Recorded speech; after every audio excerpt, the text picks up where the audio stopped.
मनप्रीत जी, industries वापस कैसे आएंगी पंजाब में?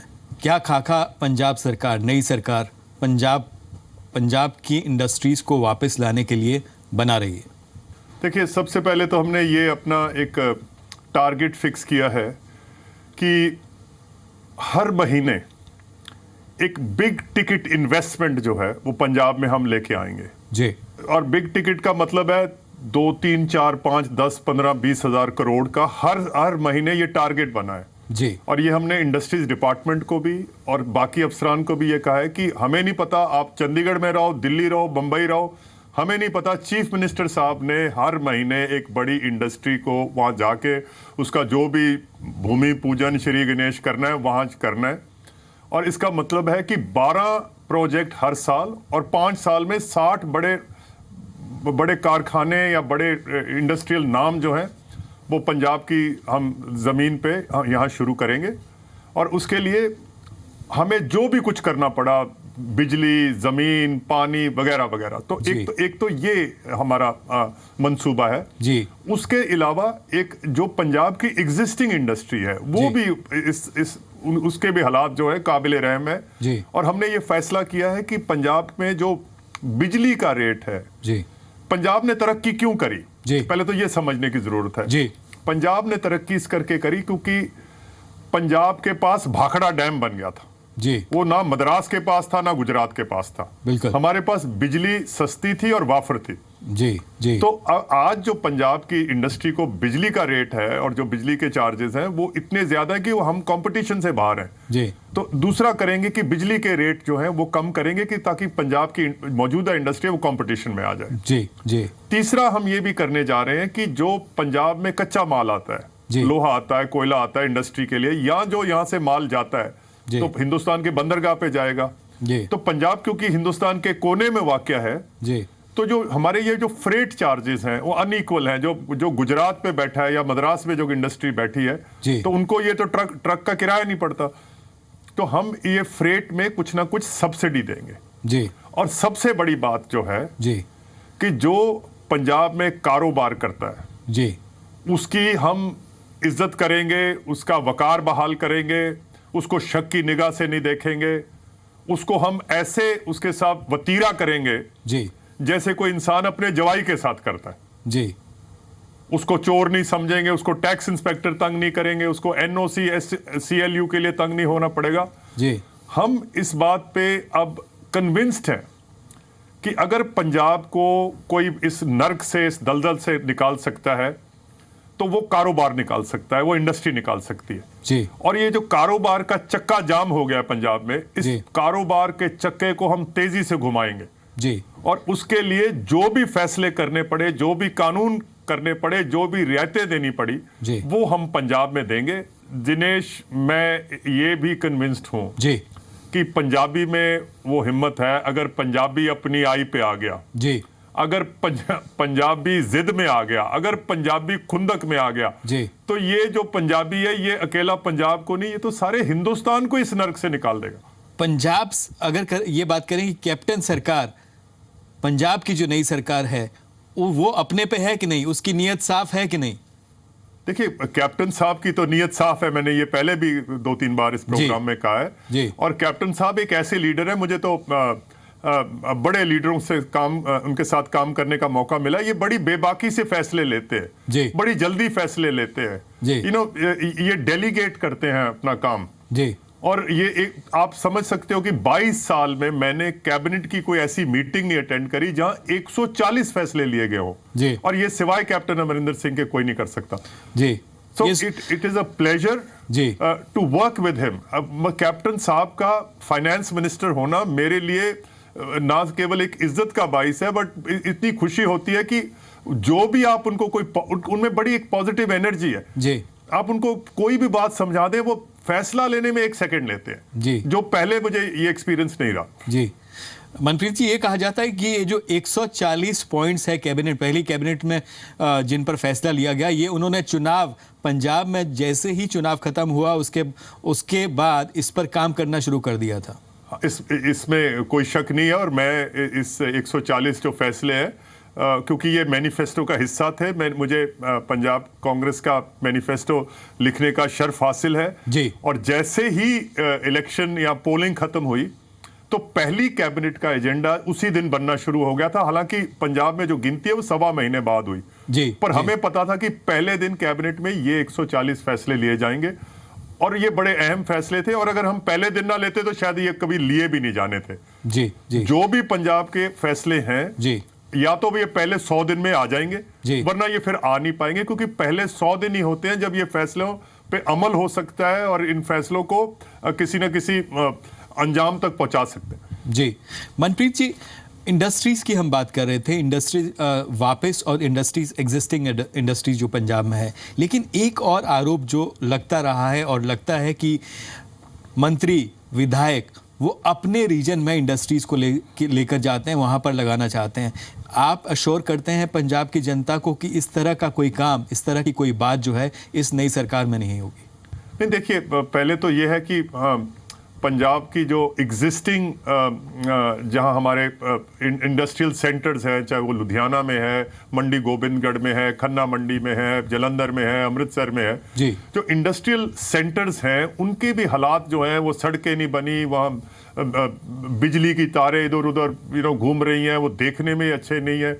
तो सबसे पहले बजट में यही करेंगे कि इनकी जो सूएज है, पानी की सप्लाई है, बिजली की सप्लाई है, सड़कें हैं, तो कम से कम हमारे इंडस्ट्रियल पार्क ऐसे लगे, साफ सुथरे लगे, वहाँ सुअर ना लेटे, जैसे चंडीगढ़ शहर का माहौल है जी। तो पहले तो इनको करना है। दूसरा, इंडस्ट्रियल की वायबिलिटी देखनी है, हमारे पास लैंड का रेट क्या होगा।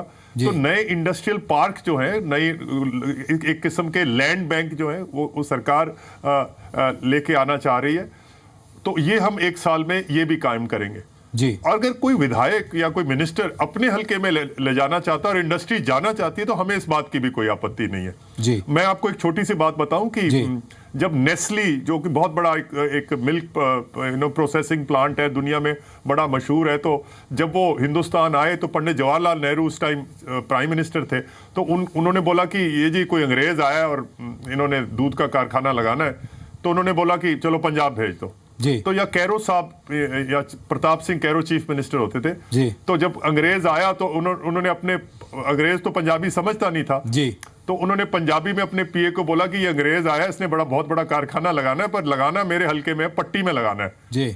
पर अंग्रेज बहुत चालाक था जी। वो सबसे पहले कलकत्ता गया और कलकत्ता जहाँ रेलवे की यार्ड था, जहाँ अनलोडिंग होती थी पशुओं की जी। तो उसने यार्ड वालों से पूछा कि यार, तब तो मुश्तरका पंजाब था, हरियाणा हिमाचल सब इकट्ठे थे जी, कि सबसे अच्छा जो पशुधन है जी, वो कहाँ से आता है। तो उन्होंने बताया जी सबसे अच्छे जो पशु हैं वो मोगा से आते हैं जी।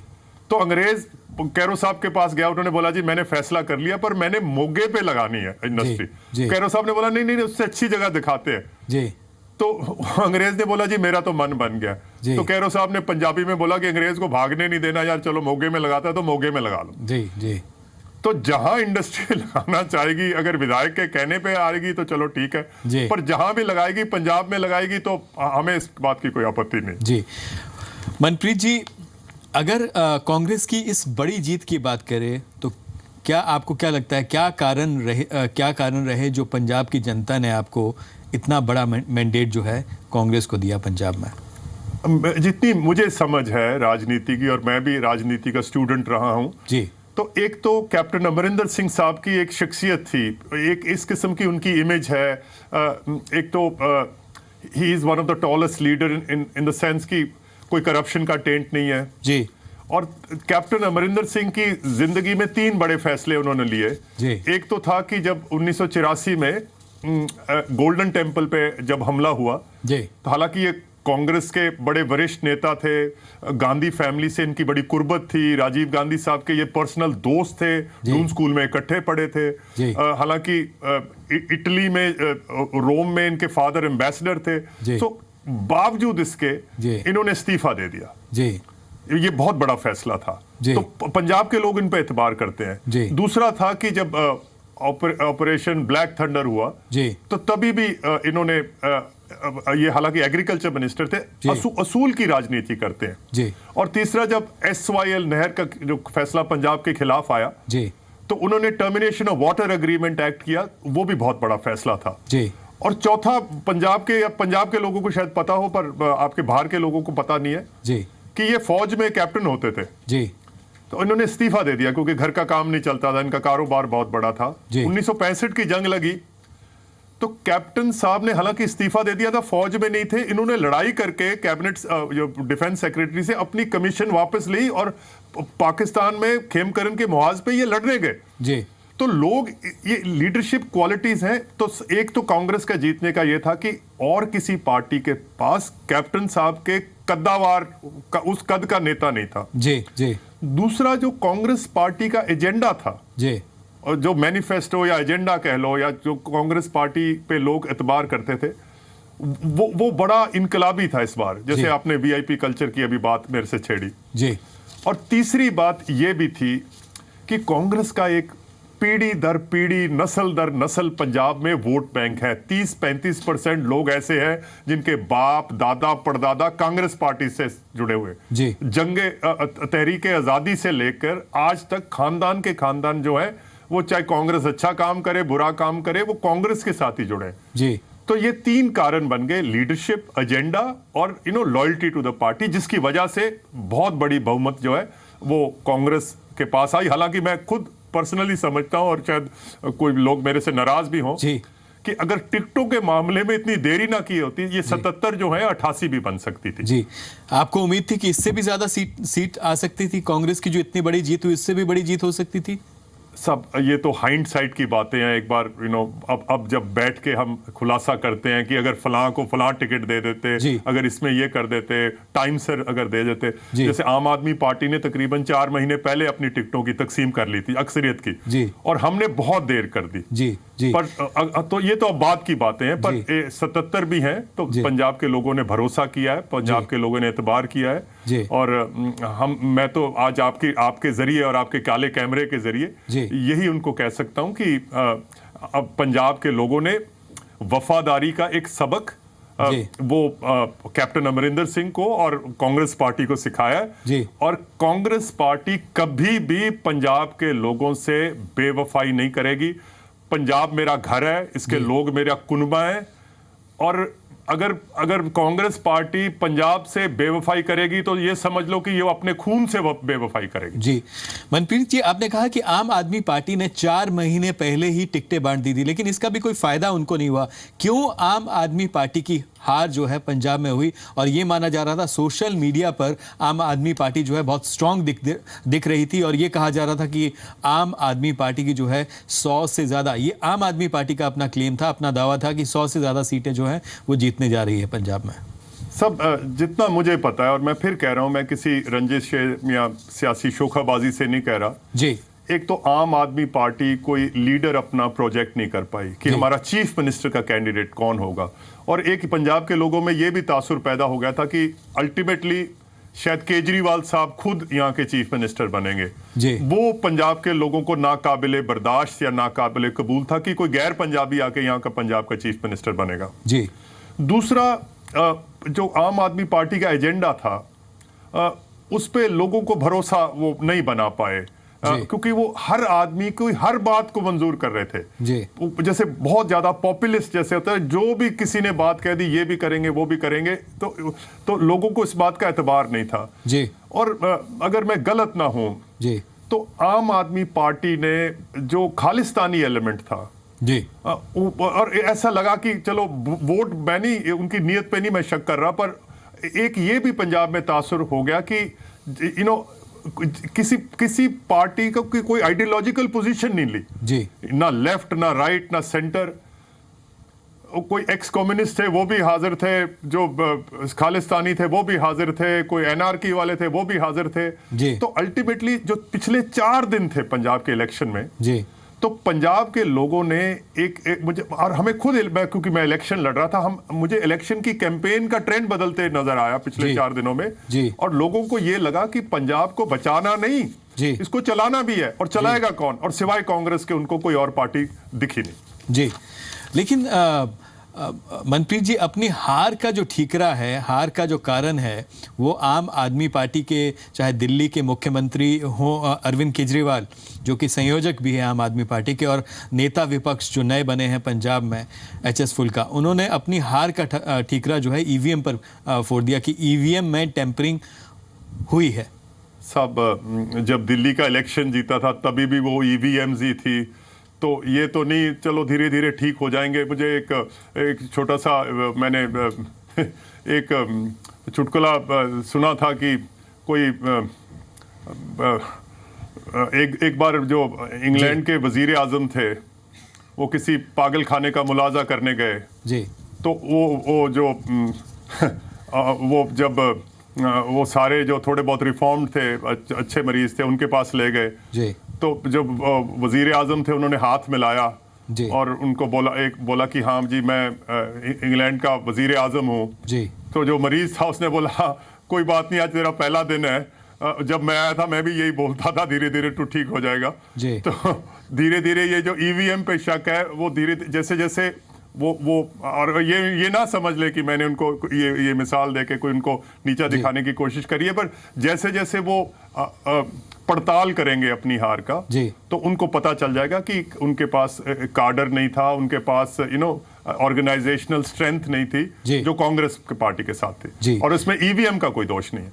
चलिए मनप्रीत जी, आम आदमी पार्टी जो है अपनी हार के कारणों की जो है समीक्षा करेगी, अच्छे से समीक्षा करेगी, और ईवीएम पर दोष जो है वो नहीं मढ़ा जाएगा। उस लोगों का जो मैंडेट है उसको आम आदमी पार्टी एक्सेप्ट करे, हम ये उम्मीद करते हैं। आपने हमसे बातचीत की, लोगों के सवाल जो हैं उनके जवाब अच्छे से दिए, बेबाकी से दिए। आपका बहुत बहुत धन्यवाद Manpreet ji, and wish you all the best. Dinesh ji, मुझे आपके शो पे आके बहुत अच्छा लगा, और आपका शो पंजाब में बहुत मकबूल है, और आपको भी लोग बड़ी इज्जत की निगाह से देखते हैं, और आप बहुत अच्छा काम करते हैं, तो मैं आपको भी इस बात की मुबारकबाद पेश करता हूँ। धन्यवाद मनप्रीत जी। तो ये थे पंजाब के नए वित्त मंत्री मनप्रीत सिंह बादल। इनसे हमारी बातचीत आपको कैसी लगी, आप हमको ट्वीट कर सकते हैं SDINESHAA पर। आप देखते रहिए जी मीडिया। नमस्कार।